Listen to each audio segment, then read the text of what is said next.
All right, welcome to the Explainer. Today, we're diving into the Nokia 2354G.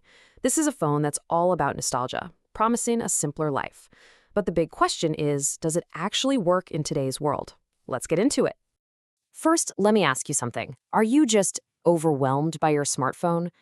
Tired of the endless scrolling, the constant pings and notifications? Do you ever just wish you could take a step back from all that digital noise? Well, that feeling, that's exactly what Nokia and HMD are banking on here. See, they're not just selling a phone, they're selling an idea, a whole lifestyle. So let's take a look at how they officially pitch the Nokia 235 4G. So, on paper, this thing looks like it's trying to blend the old with the new. You've got modern essentials like scan and pay with UPI, which is a massive deal in India, and even some cloud apps for YouTube, news, and that sort of thing. So it's not just a dumb phone, right? It's trying to keep one foot planted in the 21st century. And then, of course, you've got the classic stuff, the real nostalgia bait. We're talking wireless FM radio, an MP3 player, and, yep, the legendary Snake game. They also promise a battery that lasts for days and that classic durable Nokia design that feels like it could survive anything. It's all the simple stuff we grew up with. Now, this is where the marketing gets really smart. Nokia basically takes all the things the phone can't do and spins them as a positive.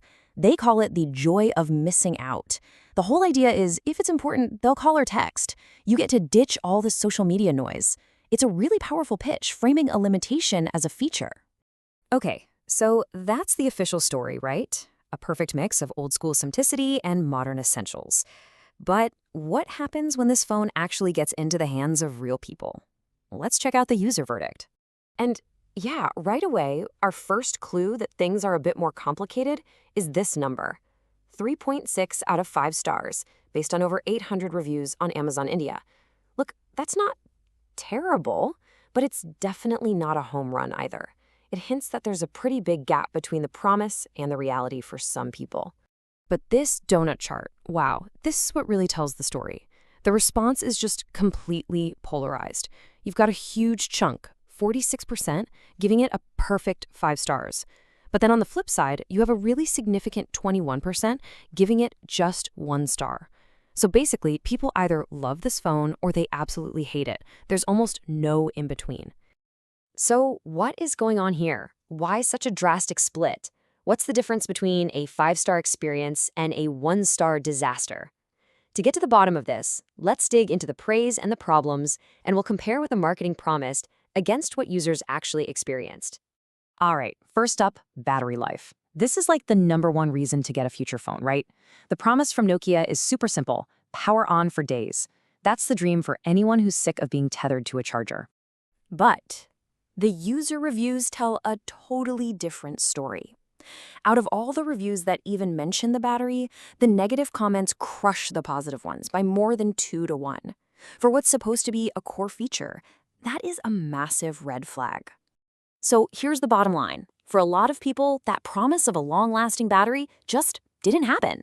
This one review pretty much says it all. Waste of money, battery drain in less than 1 day. Instead of days of power, some folks were getting less than 24 hours. And that just completely defeats the purpose of buying a phone like this. Okay, next, let's talk about quality and durability. Remember old Nokia phones? The ones that were basically bricks you could throw at a wall? That's the reputation they built their brand on, and the marketing for this new phone leans right into that, promising it's durable by design. And here, well, customers are split almost perfectly down the middle. Seriously, look at this. The number of positive and negative comments on quality is nearly identical. This explains so much about that polarized rating chart we saw before. It really seems like it's a lottery. You either get a solid one or you get a dud. This one review, I mean, it's pretty brutal, but it sums up the frustration perfectly.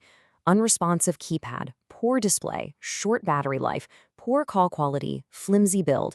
It's not just one thing going wrong, it's a whole cascade of issues. For these people, it was a complete betrayal of that classic Nokia promise. And that brings us to the most fundamental thing of all, functionality. I mean, a simple phone should, just work. That's the whole point. It should make calls, it should send texts, the buttons should actually press. But just look at this data. It is absolutely damning. Out of all the reviews talking about the phone's basic functions, a staggering 29 of them are negative, compared to just 4 positive. That is a huge failure rate on the most basic job of being a phone.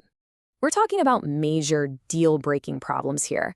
People reported the speaker just not working within a month, keypads failing, screens dead on arrival. So when your simple phone can't even do its simple job, you can see why so many people just jump straight to that 1-star review. So, okay, we have this huge gap between the slick marketing and the, frankly, disastrous experience for many users, which brings up the big question. Who are these 46% of people who love this phone? Who is this thing actually for? And it really boils down to 2 completely different types of buyers. On one side, you have the 5-star user. Let's call them the believer. This is someone who's all in on the digital detox idea, or maybe they bought it for an elderly parent. They value simplicity above all else. Then you have the 1-star user, the disappointed.